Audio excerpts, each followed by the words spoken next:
आज उत्तर मांग रहा है प्रदेश कि क्या समाजवादी पार्टी से लेकर कांग्रेस की सरकारों ने मुख्तार को मुख्तार बनाया है। ये सवाल इसलिए क्योंकि 2004 में जिस सीओ ने मुख्तार के खिलाफ कार्रवाई की, उनसे मुलायम सिंह यादव की सरकार ने इस्तीफा लिया और उन पर मुकदमा भी दर्ज किया गया। और आज के दौर में पंजाब में कांग्रेस के कैप्टन सरकार ने मुख्तार को यूपी लाने से रोकने में कोई कमी बाकी नहीं रखी। उत्तर मांग रहा है प्रदेश कि सुप्रीम कोर्ट के आदेश के बाद अब मुख्तार को यूपी वापस लाया जा सकेगा या फिर कानूनी तिकड़मों के जरिए अभी भी पंजाब की कांग्रेस सरकार मुख्तार को जिगर से लगाए रखने के जुगाड़ में लगी हुई है।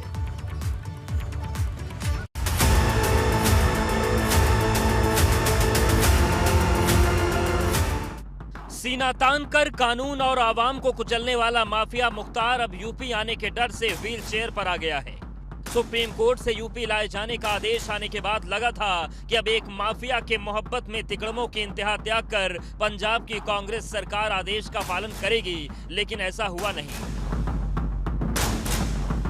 मुख्तार को यूपी जाने से बचाने के लिए पंजाब पुलिस ने रंगदारी वाले उस मामले की कानूनी कार्रवाई शुरू कर दी है, जिस मामले में 2 साल से पुलिस अपने चार्जशीट के पन्नों को पलटने के लिए तैयार नहीं थी। उसी मामले में जब यूपी की तरफ से मुख्तार को राज्य में लाने की कोशिश तेज हुई तो पंजाब पुलिस ने 1 महीने पहले अपनी चार्जशीट कोर्ट में दाखिल कर दी। चार्जशीट लेने के लिए मुख्तार को व्हील चेयर पर कोर्ट ले जाया गया और कोर्ट ने रंगदारी के मामले में अगली तारीख 12 अप्रैल तय कर दी है। तो अब सवाल सीधा सा है कि आखिर क्या वजह है कि पंजाब की कांग्रेस सरकार मुख्तार को बचाने के लिए इतनी बेचैन है। सवाल 2004 के उस मामले पर भी हैं जिसमें मुख्तार के घर से एलएमजी बरामद होने के बाद तत्कालीन सीओ शैलेंद्र सिंह ने कार्रवाई की तो मुलायम सिंह यादव की सरकार ने उनसे इस्तीफा ले लिया और मामला भी उनके खिलाफ दर्ज कर दिया गया। हालांकि अब शैलेंद्र सिंह को राहत मिल गई है, लेकिन सवाल यह है कि 2004 में यूपी की समाजवादी पार्टी और आज के दौर में पंजाब सरकार मुख्तार को राहत देने के लिए हर हद को पार करने को तैयार क्यों नजर आ रही है। Bureau report, ABP Ganga.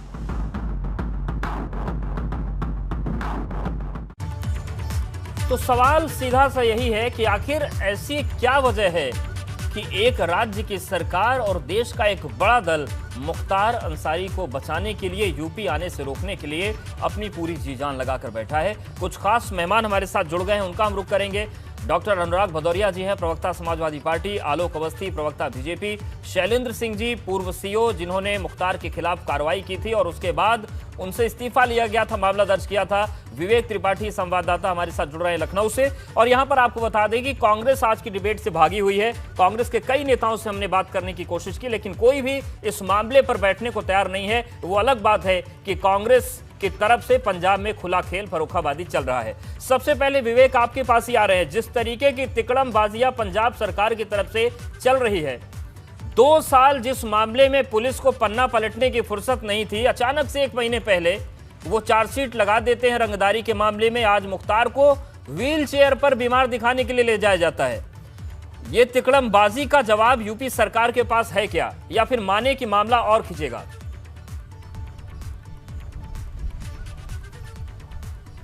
निश्चित तौर पर अवधेश, आपको बता दें कि ये जो मामला आज हुआ है, जिस तरह से मुख्तार मोहाली की कोर्ट में पहुंचे हैं अपनी चार्जशीट की कॉपी लेने के लिए, उससे ये जो पिछला ड्रामा, जो इसके पीछे जो ड्रामा चल रहा था, कई महीनों से इस ड्रामे की स्क्रिप्ट लिखी जा रही थी। इसकी पूरी जो मेलो ड्रामा आज हुआ है, वो चार्जशीट की कॉपी लेने पहुंचे और व्हील चेयर पर पहुंचे। ये सुप्रीम कोर्ट को दिखाने की कोशिश की गई है कि देखिए मुख्तार अंसारी बीमार हैं और चल फिर नहीं सकते, उनको व्हील चेयर पर लाया गया। हालांकि ये जो चार्जशीट की कॉपी लेने के लिए वो अपने प्रतिनिधि को भी वहाँ भेज सकते थे, अपने वकील को भी भेज सकते थे, लेकिन उनका खुद जाना स्क्रिप्टेड ड्रामा की एक कड़ी है, एक हिस्सा है। जिस तरह से पंजाब सरकार लगातार मुख्तार को रोकने की कोशिश कर रही है, उनको यूपी नहीं आने देना चाहती है। मुख्तार भी कोई ना कोई बहानीबाजी करके वहां बने बिल्कुल हुए हैं। खुली चीजें दिखती हैं और यही वजह है विवेक, इस पर बातचीत बहुत जरूरी हो जाती है। आप हमारे साथ बने रहिए। कुछ और मेहमान है, आलोक अवस्थी जी आपके पास आ रहे हैं। ये जो चीजें चल रही हैं, अब कैसे आगे आप मामला बढ़ाएंगे? क्योंकि अब तो रंगदारी के मामले में, अभी तक आप लोग आरोप लगाते थे कि 2 साल से चार्जशीट दाखिल नहीं है, अब तो चार्जशीट दाखिल हो गई। मुझे आज देख के बहुत खुशी हो रही है।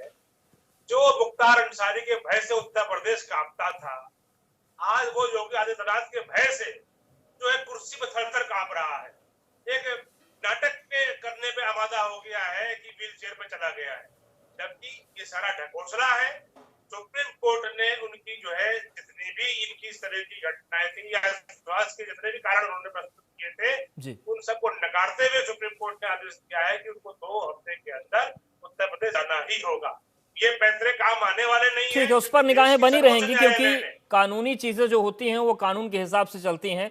लेकिन डॉक्टर अनुराग भदौरिया जी, दूसरा पक्ष आज की डिबेट का ये भी है कि हमारे साथ शैलेंद्र सिंह जी भी बने हुए हैं, जिनका जिक्र हमने अपनी रिपोर्ट में किया कि ये वही शैलेंद्र हैं जिन्होंने मुख्तार अंसारी के खिलाफ पोटा के तहत कार्रवाई की थी और आपकी तत्कालीन सरकार ने इनसे इस्तीफा लेकर इन पर मुकदमा लाद दिया था। क्या मानते हैं कि वो चीज अगर 2004 में नहीं होती तो आज मुख्तार अंसारी पूरी व्यवस्था की छाती पर मूंग नहीं दल रहा होता? देखिए, मुझे इस बात का बड़ा आश्चर्य लगता है कि भारतीय जनता पार्टी जब अपराध मुक्त उत्तर प्रदेश की बात करती है तो आपने देखा होगा कि किस तरह से गब्बर सिंह कोई हैं जो बड़े माफिया हैं, माफिया में उनका नाम है। सोशल मीडिया पे आपने देखा होगा किस तरह से, आपके यहाँ भी मैंने देखा किस तरह से वो मुख्यमंत्री जी से मिल रहे हैं, बैठ दे रहे हैं। तो क्या इसका मतलब क्या मुख्यमंत्री जी से कोई माफिया वेट कर लेगा तो उस माफिया को छुट्टी मिल जाती है? ये हालत है। तभी उत्तर प्रदेश में अपराध खत्म नहीं हो रहा है, तभी उत्तर प्रदेश में पुलिस का इनकाउंटर, लगातार पुलिस की हत्याएं हो रही हैं। इसके पहले तो उत्तर प्रदेश में कभी पुलिस की हत्या नहीं हुई। जिस तरह से कानपुर में घेर के पुलिस वालों को मार डाला, जिस तरह से कासगंज में जब शराब माफिया को रोकने के लिए जाते हैं तो उसकी हत्या कर दी जाती है। आगरा में वो समझौता के लिए दरोगा जाते हैं तो हत्या कर दी जाती है। जिस प्रदेश के अंदर में पुलिस असुरक्षित महसूस करने लगे, पुलिस के ऊपर में भय हो जाए अपराधियों का, सोचो उस उत्तर प्रदेश की जनता का और जनता की महिलाओं का और जो नहीं सर, क्या हालत होगी। अनुराग जी, मेरा सवाल ये था कि मुख्तार पर पोटा लगाने पर सीईओ को क्यों इस्तीफा लिया गया? इस तरह से ये नहीं, आलोक जी आ रहे हैं। की सब बातें करती है। ये सरकार है जो अपराधियों से मुकदमे हटाती है और जो अपराधी हैं उनको बचाने की कोशिश करती है, और जो विपक्ष में है, जो नेता उन पे मुकदमे लगाती है, और जो आईपीएस अधिकारी हैं उनको बर्खास्त करती है। जो सरकार के खिलाफ आवाज उठाएगा उसको बर्खास्त कर देंगे। ये भारतीय जनता पार्टी की सरकार है कि मैं सरकार के खिलाफ आवाज उठाओगे तो आपको नौकरी से निकाल दिया जाएगा। शैलेंद्र सिंह पर क्यों कार्रवाई की गई पोटा लगाने पर? कमाल की बात बता रहे हैं अनुराग जी, क्या पूछने की हिम्मत है? क्यों इन्होंने आईपीएस, क्यों अधिकारी को बर्खास्त कर रहे हैं? सरकार के खिलाफ उन्होंने आवाज, ठीक है, चलिए आप उसका जवाब नहीं देना चाहते। शैलेंद्र सिंह जी, नहीं, मैं जवाब दे रहा हूँ। यही अधिकारी जब समाजवादी पार्टी की सरकार थी, आवाज उठाई, मुख्यमंत्री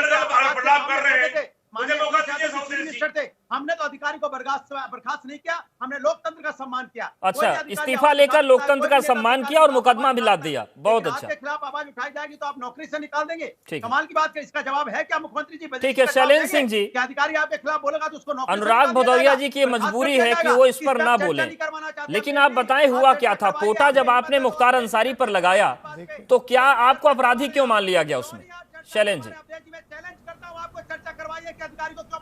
देखिए, आप सवाल का जवाब दीजिए ना। प्रदेश उस समय इस बात को, अब मैं जो पूछ रहा हूँ, शैलेंद्र जी सामने बैठे हैं, अगर इतना सम्मान है तो शैलेंद्र जी का भी सम्मान है। ठीक है शैलेंद्र जी, आप उनको चुप कराइए जरा, तब बोलिए। शैलेंद्र जी वो चुप नहीं होंगे, आप बोलिए, हम आपकी आवाज थोड़ा बढ़ा देते हैं। उठाएगा तो एफआईआर कर दिया जाएगा उसके ऊपर में कि तानाशाही नहीं तो क्या है। ठीक है, इस पे चर्चा करने को तैयार नहीं है। देखिए, पूरा प्रदेश ने देखा कि जब मुख्तार अंसारी के खिलाफ कार्रवाई की गई जी और जब उन पे पोटा लगा दिया गया तो तत्कालीन मुख्यमंत्री मुलायम सिंह यादव जी ने पूरा दबाव बनाया कि इसको वापस कर लिया। आप पर दबाव बनाया? मैंने उस समय स्टैंड लिया कि अगर किसी माफिया के खिलाफ मेरे ऊपर दबाव बनाया गया अधिकारियों के थ्रू कि इस केस को वापस लिया जाए, तो मैंने अपने ही अधिकारियों से पूछा कि क्या आप लोगों ने माननीय मुख्यमंत्री जी को, मुलायम सिंह जी को, ये बात नहीं बताई कि कोई भी एफआईआर दर्ज होने के बाद कैसे वापस हो जाएगा जी? क्या इसका कोई तरीका है वापस होने का? तो उन लोगों ने कहा नहीं हो सकता। फिर हमने कहा आप लोग ऐसी बात क्यों कर रहे हैं कि इसको वापस लेना है? मैंने यहाँ तक कहा कि अगर आप लोग नहीं एक्सप्लेन कर रहे हैं तो मुलायम सिंह जी का नंबर मुझे दीजिए, मैं बात करूँ और उनको बताऊं कि कैसे इतने एविडेंस है, इसको क्यों वापस लिया है। तो इन लोगों ने साफ साफ, अधिकारियों ने कहा कि मुलायम सिंह जी आपसे इतना चढ़ गए हैं कि आपके नाम लेते ही एकदम से वो गुस्से से आग बबूला हो जा रहे हैं, आप तो बिल्कुल ही ना बात करें। हमने कहा ठीक है, फिर मैं नहीं बात करता हूँ। और अंत में इतना मुलायम सिंह नाराज हुए, आईजी बनारस के जोन के थे, फिर डीआईजी, फिर एसएसपी, एसटीएफ, सबको रातों रात उन्होंने ट्रांसफ़र किया जी। और बनारस में एसटीएफ की यूनिट को क्लोज करके मुझे लखनऊ बुला लिया गया जी। और 15 दिन तक इन लोग इसी बात में दिन भर मेरे ऊपर प्रेशर क्रिएट करते रहे कि इसको वापस कर लीजिए। अगर वापस नहीं कर सकते तो इसका इन्वेस्टिगेशन एक दूसरे अधिकारी कर रहे हैं, आप अपने बयान में मुख्तार का नाम न लीजिए। तो मैंने कहा कि भाई मैंने अगर FIR में नाम मुख्तार का लिखा है तो मैं मुख्तार का नाम कैसे नहीं लूँगा अपने बयान में, तो ये तो संभव ही नहीं है। तो ये उस समय उसके बाद आपसे क्या कह के इस्तीफा मांगा गया कि मुझ जैसे नहीं, मुझसे तो तत्काल इन लोगों ने ये कहा कि देखिए आप बहुत गलत कर रहे हैं और सरकार के अगेंस्ट अधिकारी को नहीं जाना चाहिए, सरकार से सिस्टम से आप नहीं लड़ पाएंगे।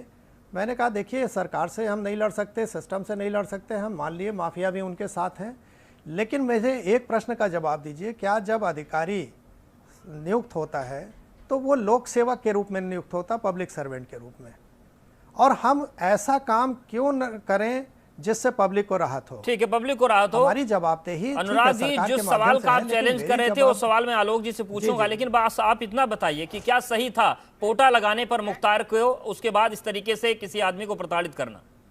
देखिए वो क्या था नहीं था उनको ही पता होगा, हमें उसके बारे में बहुत आइडिया नहीं है, लेकिन आज के परिप्रेक्ष्य में जिस अधिकारी को बर्खास्त किया गया, क्या हिम्मत है, क्या हैसियत है? ठीक है आलोक अवस्थी जी, सवाल जब उठाते हैं तो जवाब भी देना होता है, मुद्दा बार बार जो उठ रहा है उसका भी आप जवाब दीजिए, फिर शैलेंद्र जी पर ही बात करेंगे। आलोक अवस्थी एक घटना लेके आ रहे हैं जो उसके बारे में कोई बोलने को तैयार नहीं है, जो अभी साच है उसके बारे में तैयार है, कहाँ छुपा रहे हैं, किस बात को छुपाना चाहते हैं? यही अधिकारी जब समाजवादी पार्टी के खिलाफ बोलता था तो हमने तो कार्रवाई नहीं की, हमने नहीं की, हमने लोकतंत्र का सम्मान किया। यही IPS अधिकारी समाजवादी के खिलाफ बोलते रहते थे, 24 घंटा बोलते थे, समाजवादी पार्टी के खिलाफ धरना प्रदर्शन करते थे, इन्होंने समाजवादी पार्टी का टैग वहां पर उसमें माननीय नेताजी का आउट किया था।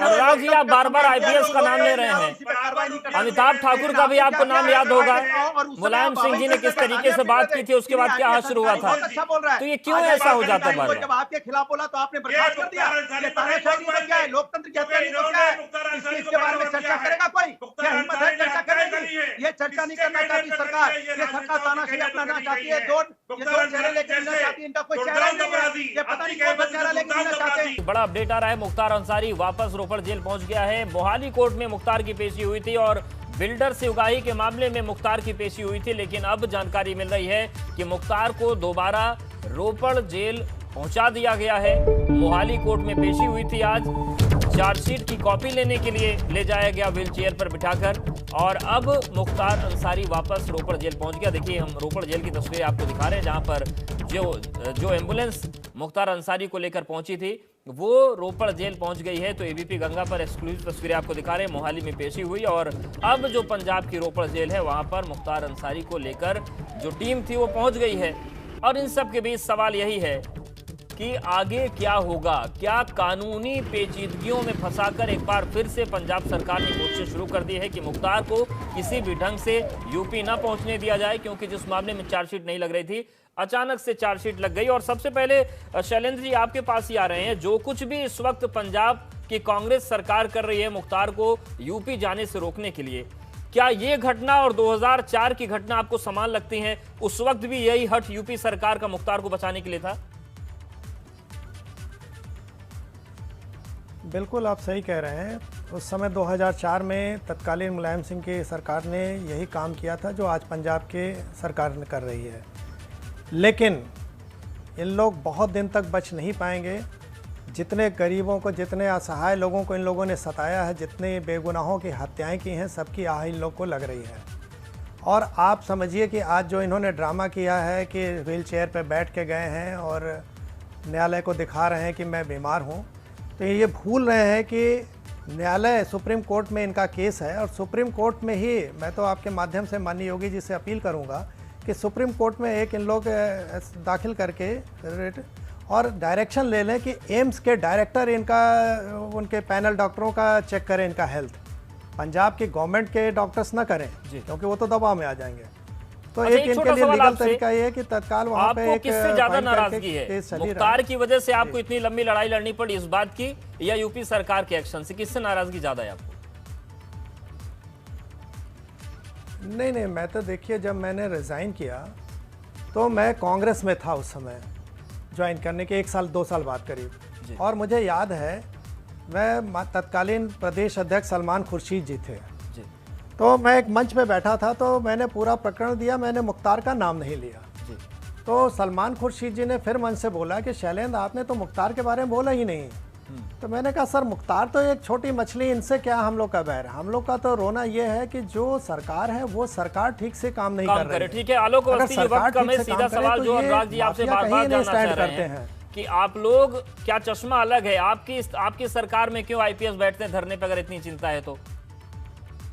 हमारे कुछ लोग सरकार में आईपीएस को दंडित किया जाता है, जो अपराधी करेंगे उनको बर्खास्त भी किया जाता है। बर्खास्त क्यों करते हैं? अपने 2000 से अधिक अपराधियों को बर्खास्त किया आईपीएस अधिकारी को, वही आईपीएस अधिकारी, कई लोगों को डबल निलंबित किया है, कई लोगों को रिटायर किया है, तो बर्खास्त नहीं किया। ये जो जनता का सम्मान किया, संविधान का सम्मान किया, कोई भी अधिकारी कुछ भी कह सकता है, उसको राइट है, उसको मौलिक अधिकार है। और उस समय दबा रहे थे, ये अपराधियों को पालते थे, अपराधियों से वोट बोलते थे, जब वही अधिकारी ने भारतीय जनता पार्टी वो जमाना है जिसमें उन्होंने अपराधियों को नेता बनाया। आपकी तानाशाही, आपकी मानसिकता है, आपको टीवी में बैठते हुए सुनाई आती है, आप कितने प्रकार के चेहरे नजर आते हैं भारतीय जनता पार्टी के, आप कितने चेहरे लेके घूमते हैं। ये सब अधिकारी को बैठा के वहाँ पे सम्मानित करें, मंच पे सम्मानित हो रहे हैं। कौन अधिकारी है? गब्बर सिंह है, सोले के पता नहीं कहाँ का है, गब्बर सिंह लेके अपराधियों को अपराधियों को आप सम्मानित होते हो। दूसरी तरफ अगर अधिकारी आपके खिलाफ आवाज उठाता है तो ठीक है, सभी के अपने अपने सवाल है, लेकिन